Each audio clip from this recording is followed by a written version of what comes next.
J'aimerais vous faire une petite minute de philosophie politique contemporaine en vous ouvrant les yeux sur l'une des différences majeures actuelles entre les pensées de gauche et de droite.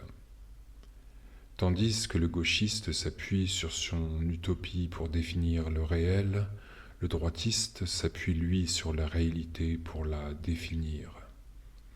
En d'autres termes, le gauchiste part du point d'arrivée, tandis que le droitiste part du point de départ.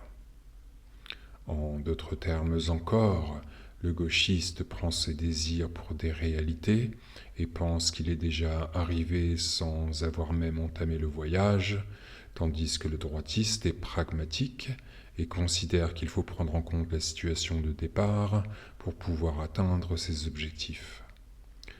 Cela ne signifie pas que le droitiste ne puisse pas avoir d'utopie tout comme le gauchiste, au contraire, mais simplement qu'il prend comme point d'appui le réel.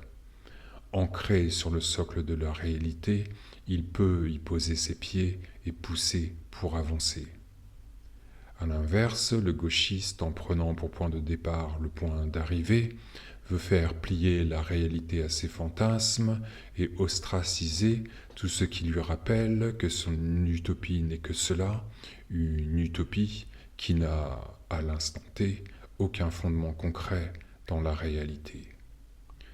Pataugeant dans le vide, moulinant dans le néant, il ne leur reste que l'hystérie individuelle ou collective lorsque quiconque ose remettre en question leurs fantasmes, croyances et délires gauchistes, communistes ou wokistes.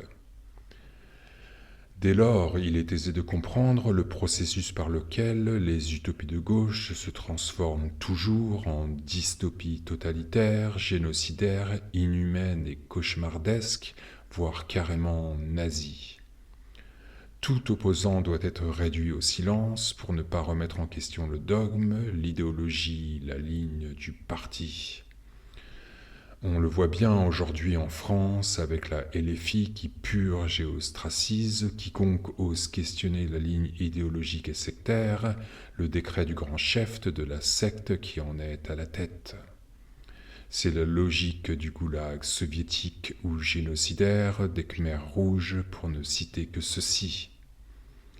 À l'inverse, le pragmatisme éclairé compose avec les dynamiques du réel, non seulement dans l'espace, mais aussi et surtout dans le temps, et avance doucement mais sûrement, imparfaitement mais résolument vers ses objectifs, le progrès, le mieux-être, dans l'effort, le mérite, la dignité et la liberté.